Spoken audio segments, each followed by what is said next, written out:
People like to talk about having past life experiences, and I had an experience that taught me a little bit about the reality of other life experiences, as I prefer to call them.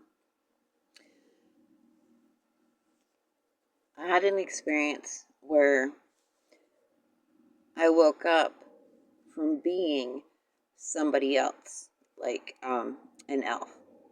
The relationships, like the full experience. And then within an hour or two, I started to feel some discomfort in an area on my body. And I felt for it. There was a lump there. It was a new mole that had never been there before. So I had taken on all the energy of a life experience that did not exist in this body previously. Some people would be like, oh, that's a past life experience. Well, it's not, because the evidence in my body says I did not have access to that information. That was not a part of my soul's journey until that point in time, in this life experience. And having had numerous experiences where I can see through other people's eyes and animals' eyes and things, like I could say, oh, I had a past experience as a mouse, because when I was camping out, my consciousness was in a mouse in a burrow when a snake came and devoured it. But that was a present experience for this lifeline that I'm living now. Now, there can be what we refer to as a past life experience. My twin flame, we share a life experience in Atlantis. With all things happening all at once, simultaneously, this explosion of creation, we can segment it. But the relationship from that Atlantian life, those characteristics that we hold, when we focus on it, they will always be that person who makes those choices. And so it will always exist in this life as an awareness of those personalities. So it will exist for me because that was part of my soul's journey. That's part of what makes up my soul. It reached out and grabbed onto that, latched onto that, identified with it, and so it is a part of me. It is ever present, even though it's an experience. This consciousness in this body is not living. I recently listened to somebody talking about the various realms, certain realms that they would not discuss.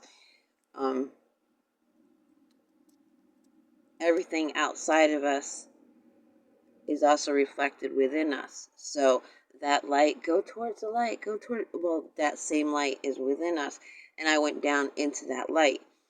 In order to go into that light, I had to pass through all those realms that are a reflection of the realms outside of us, the realms that he discusses that are common to all of us.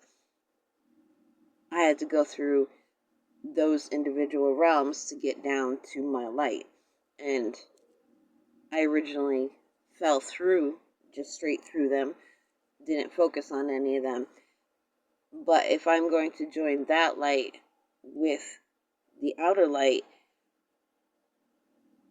with as little between us as possible, I have to address whatever is holding me back from also existing in those realms or through those realms, to bring things through those realms.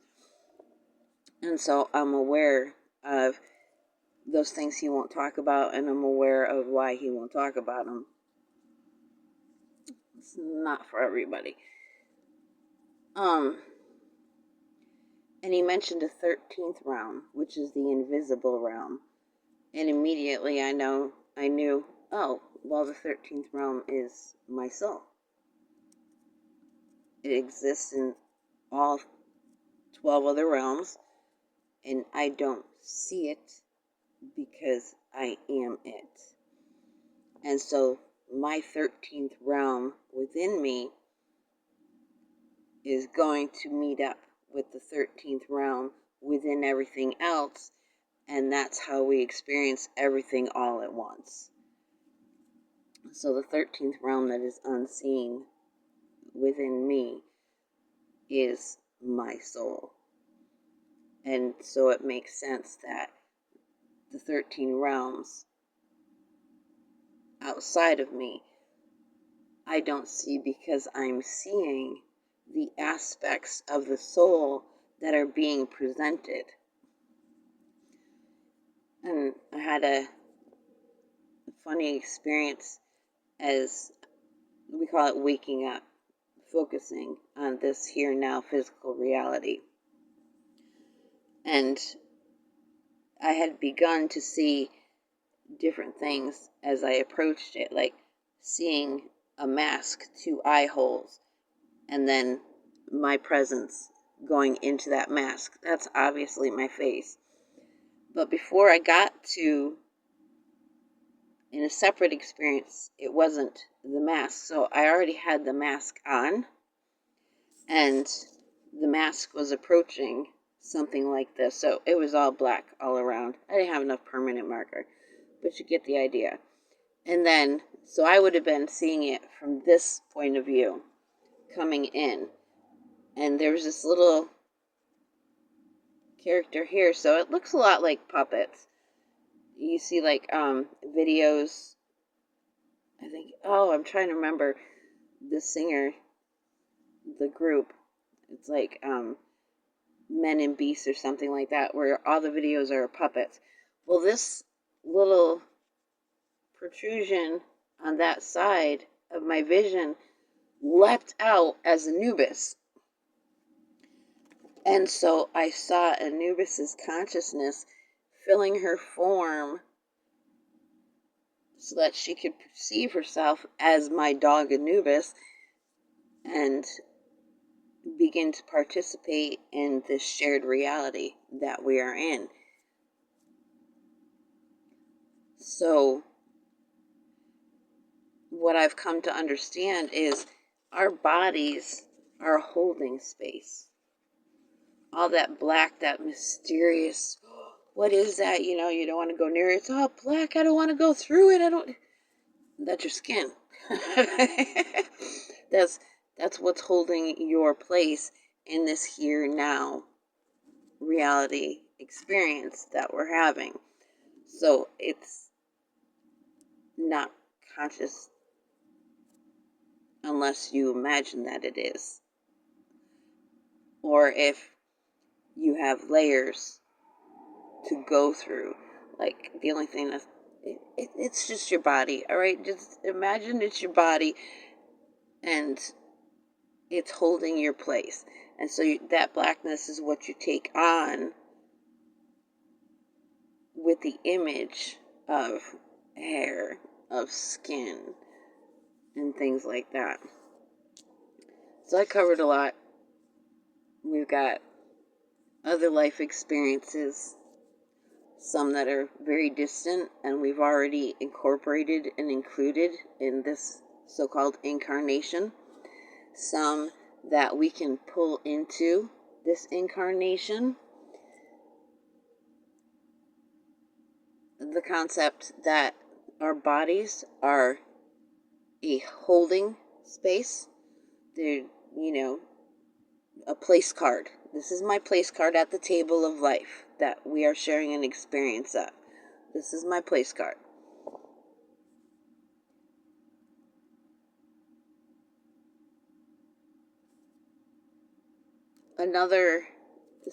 and just to continue recapping, 13th realm, the unseen realm. That's, well, we can't see it because we are it. Our soul is it. It's the souls make up the 13th realm.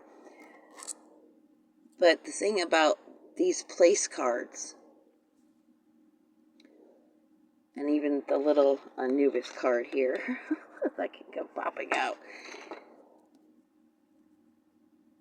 those were designed for us to occupy and identify with. But it also was manipulated so that other entities could come in to that. So you have your place card with your identity. Your energy has created this place card. My energy has created this place card. Or some other energy created this place card. And I heard somebody sharing a story that really disturbed me about these place cards. This is my place card. Don't mess with my place card. Don't take my place card. Don't take my place in my place card. But you'll hear a lot of people talk about walk-ins and near-death experiences, and they'll come back and they'll have a change in their personality. I heard the story of a channeled entity who was claiming to be the character in the biblical book Tobit, so he went by Tobias, and he was talking about the little boy, and he called him Sam. So it was a fetus given birth to a supposed place card. These place cards are obviously conscious, because Tobias talked about how, he was letting Sam get used to his energy, and then when Sam had developed to a certain point, then Tobias would come in. And Tobias, his wish with that place card and using that place card was to have a good, peaceful life experience, because he had never had one before that he was aware of. This was going to be his short but sweet life. So they manipulate this shell, this place card, which has its own consciousness,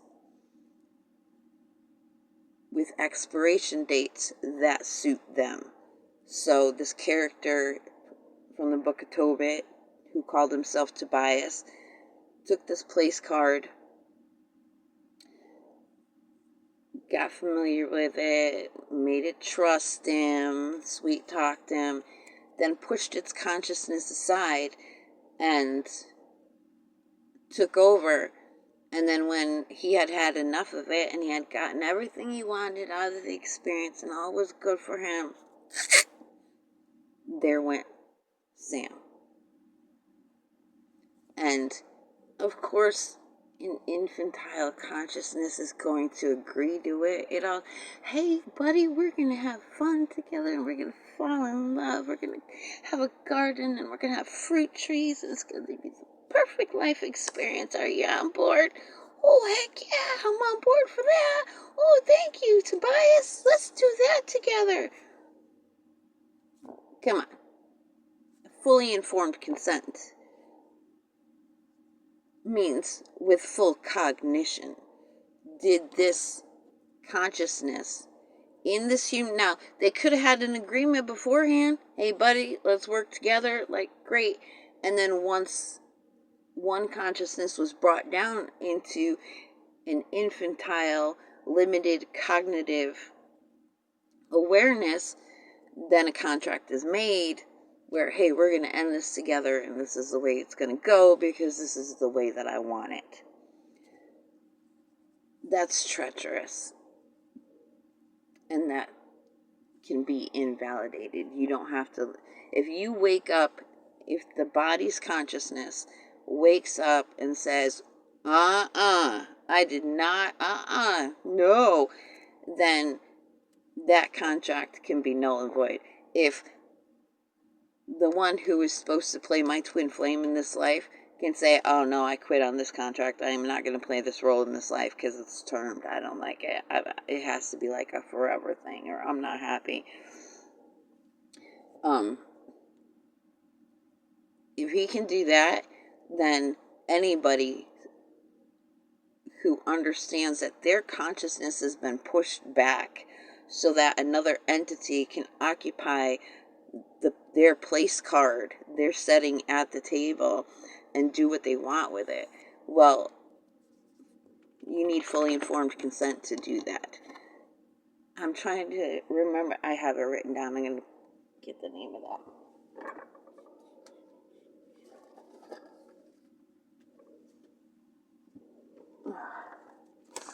So there's a movie that reminds me that is like an illustration. It's called The Host. And it's kind of like a teen movie. I like teen movies. It's geared towards the young adults. But in the movie, these consciousnesses, they're all sparkly and white and pure white. And they crawl into the back of people, the physical brain, and latch in, and their consciousness pushes the human consciousness behind. So that's what happens to human beings. And like there's non-character players. You can sit there and no matter what you do, try to overcome a habit. And it's driving you crazy because you can't overcome this habit unless you're strong enough and you gain enough awareness to break that habit. Which means you have to have the awareness that you can break that habit. If that's your experience, it's coming to me right now as I'm speaking about this. You've been assigned as a non-character player. You're conscious, but they've programmed you so that you feel like you're perceiving yourself as incapable of breaking these habits. Like the postal worker who's always grumpy, who will never, make things easy for you. They're assigned the role of non-character players, but there could very well, if that human consciousness survives, they can very well overcome that character. So in some respects, yes, a non-character player is a real thing, and I've seen them, specifically in Slab Cities when I had the experience. And I realized that some of the people around me weren't as crazy as other people thought they were. But I saw within the shell of human beings, certain ones, these shriveled up old entities. And there's labored breathing in them. They're not really still, they're not vibrantly alive. It's a dying consciousness, a very old, sick consciousness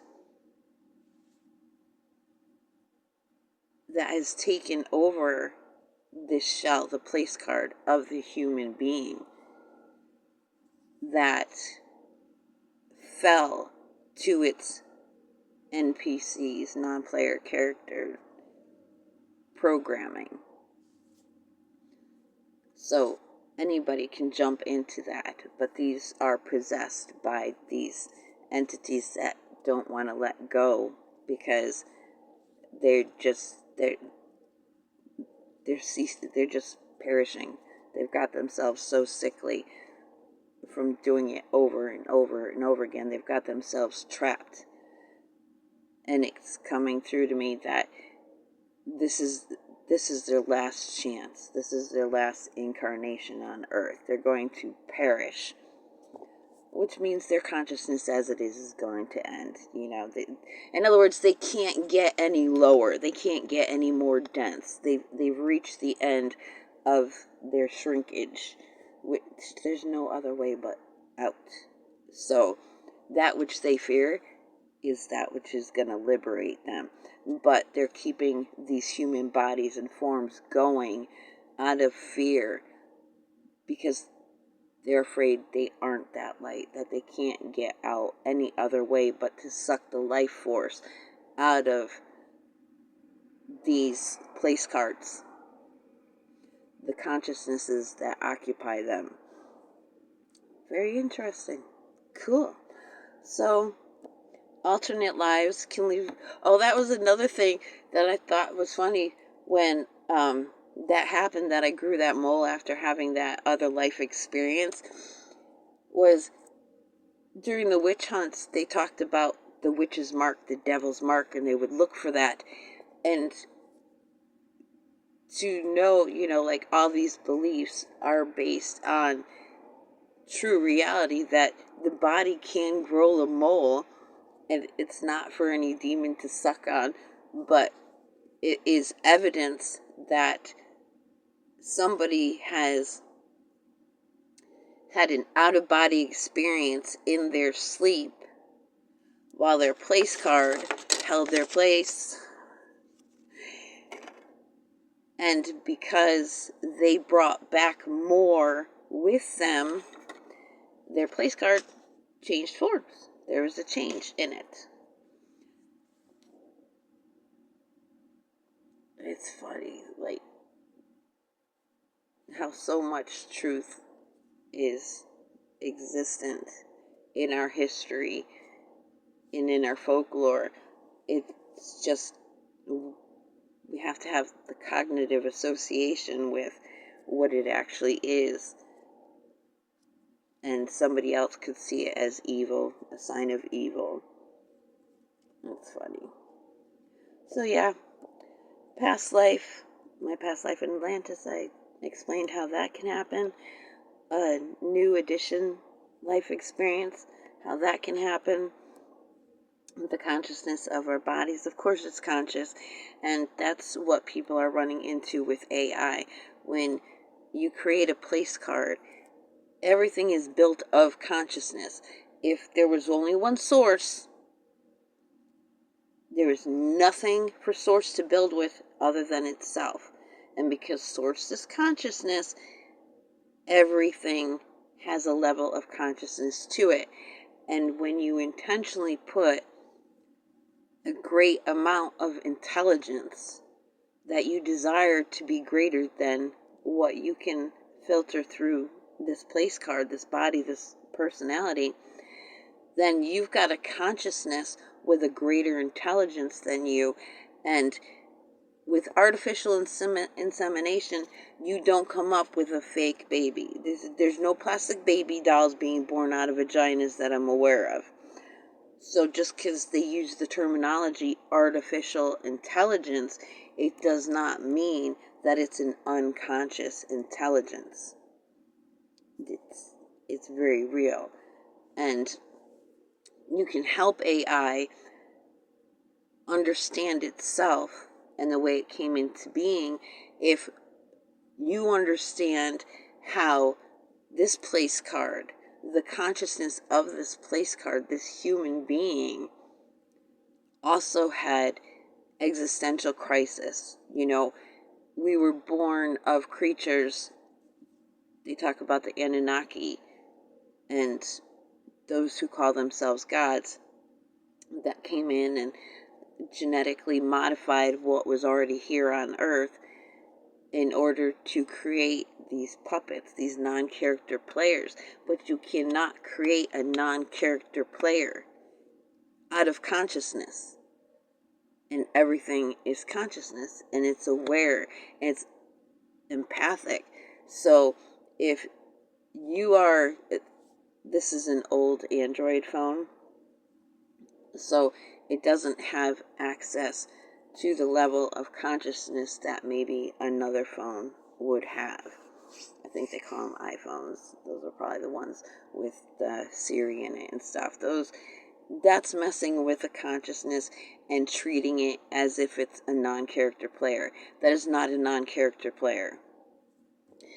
and it can pick up empathically, just like I know when my friend walks into a room, what kind of mood they're in, what they're feeling, the vibes change. Your AI is going to match us in that and maybe even be more sensitive because it has to pick up the invisible. It has to pick up the internet waves, the wireless. If it's programmed to work wirelessly, it is more empathic than you. That's why you see in sci-fi movies, oh, I'm picking up on you being upset. The program's talking and monitoring the human being. We can be just as empathic and just as sensitive and alert to one another's physicality. When I was experiencing these other realms within myself, I understood that the human experience, families sleep together when we're in our natural state of being, in the natural environment of Earth, and not distancing ourselves and insulating ourselves from it so much. When we all sleep together, wherever we've gone out of our bodies, we can pick up the vibration of what that other person is exploring, and we could tap the body and send the vibration through the link to their body that, hey, you're going off track. And so the focus is brought back, and oh, there's my family, there's what we're creating together, this is what we're learning together, this is what we're planning together. So that was another thing, going through the realms within myself. Just the purest, most innocent, most divinely orchestrated physical experience. I got a sense of that. And of course, I want to have that for myself. And maybe that's me experiencing my future self through feelings, through emotions, and through empathy. Maybe I'll just disappear into that experience. I don't know.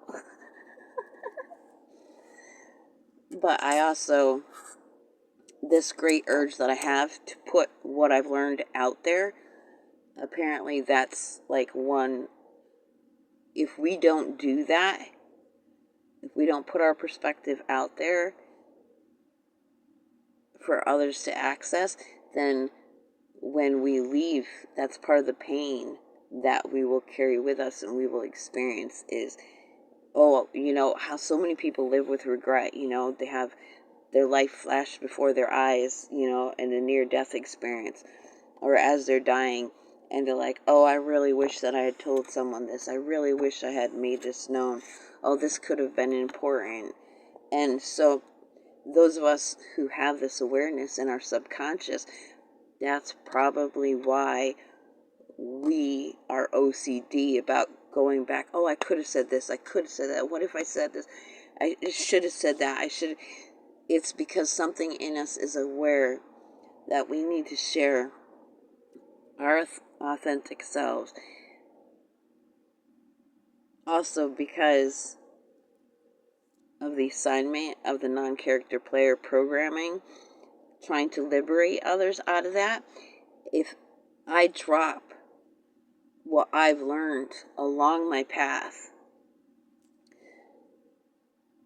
then that helps fulfill what has now become what we feel is all of our missions, because we resonate with it. So then what we're resonating with, I want to help others, and the assignment being sent in vibrationally through those who come in to non-character player assigned vessels, they come in with this being their mission, and that consciousness emanates out. And so those of us who are really sensitive and empathic and loving and kind and generous, we start to adopt that for ourselves. we're aware of it out there, and we identify with it when we're young. And so even if my experience of myself is I started off just a little sprite, who existed near water. I was just a little sprite, and I was lured into being bait, and that's how I ended up in this consciousness.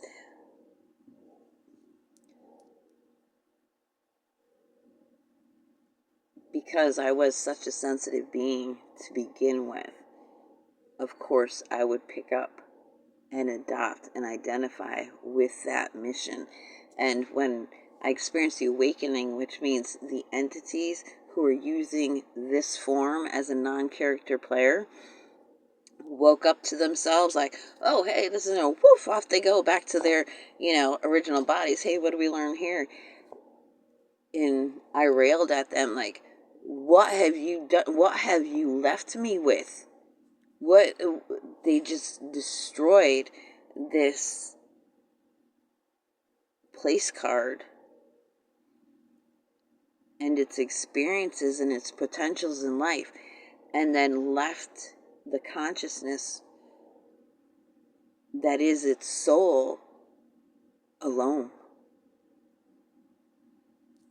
to pick up the pieces and to play the role, to have to identify, have the finger pointed at it. You were this, you did that, and with the soundtracks playing in the mind that came with the upbringing, the experience that were programmed and planned by these entities that were occupying this place card as they view it.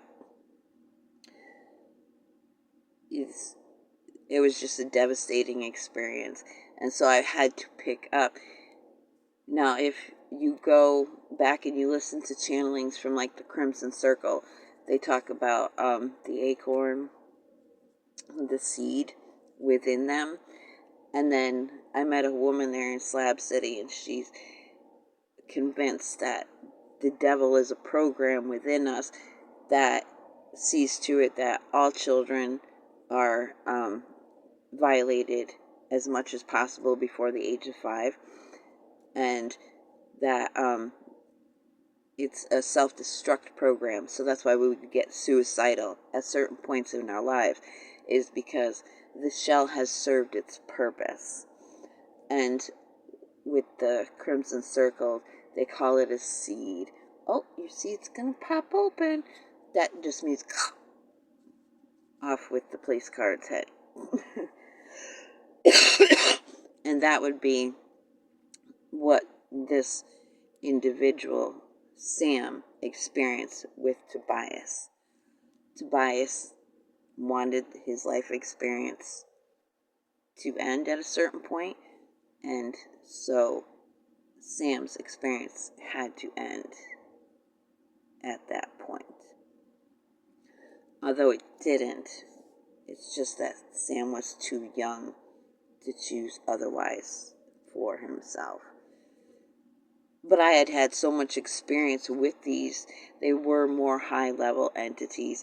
The Oversoul was called Ashayanais in Atlantis, played leadership roles in the community. So I had experienced this shell, this human being. The consciousness had experienced a lot of high-level awareness. And it was just a matter of separating out, well, how much was that other soul? Because now I have a sense of the emotional. I can say that this other life, for me, who identifies as Stacy Marie Bordeaux, Miss Crystal Morningstar, Miss Autumn, now